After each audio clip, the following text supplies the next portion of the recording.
Have you ever had one of those days?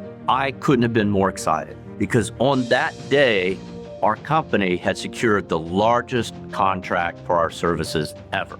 As much as I wanted to go with the team, I chose to take our newest associate, Patrick, with me to the distributor. I've asked myself 100 times why I made that decision. And at 8:46 and 40 seconds, all of our lives changed. The big new client was the World Trade Center. And on that day, I lost an entire sales team, save the one new member who I was taking on my wing to show the ropes.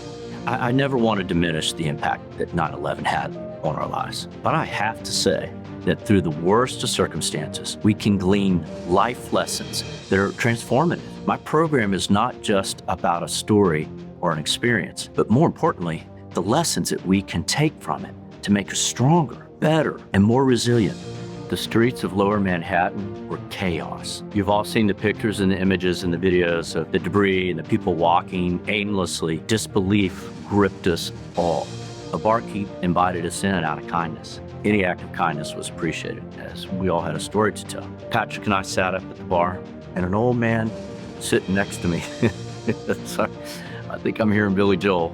Forgive me. There was an old man sitting next to me. They had the door open, and outside you could hear 3 young men in a heavy Irish brogue. They were obviously drunk, and they were laughing. And it bothered this old man, and he grumbled about it. That's disrespectful. How can anybody act like that on a day like this? And then finally, he stood up and swiftly walked towards the door and said, I'm going to do something about it. And he confronted those 3 young men. He said, this is shameful behavior. Don't you realize what happened today? This is no way to act. One of those young men rushed the old man, grabbed him by the lapels of his jacket, picked him up and pushed him against the brick wall. And he said, I lost me father and I lost me brother. And this is exactly how they would have me behave. And he let the old man slide down the wall, and they went back in the street dancing and carrying on. The truth is, we don't know what others are going through. Your success and the success of your meeting in large part depends on the quality of the speakers and the content you offer. The one thing I can promise you is the power of my story, my journey, and the lessons that have followed provide a memorable experience for your audience and specific takeaways that can be life-changing.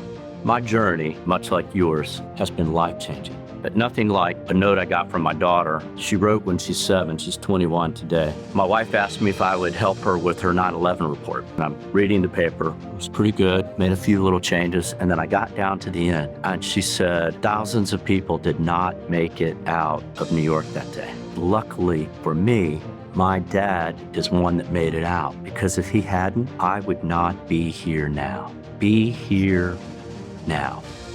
And it stuck with me. It stuck in my mind. And what I came to realize is in our whole lives, we never have any moment other than right this present moment. It's all we have. So together, right now, all of us can be here now. If you want a program that will impact your audience by offering them 7 life-changing lessons, we need to talk.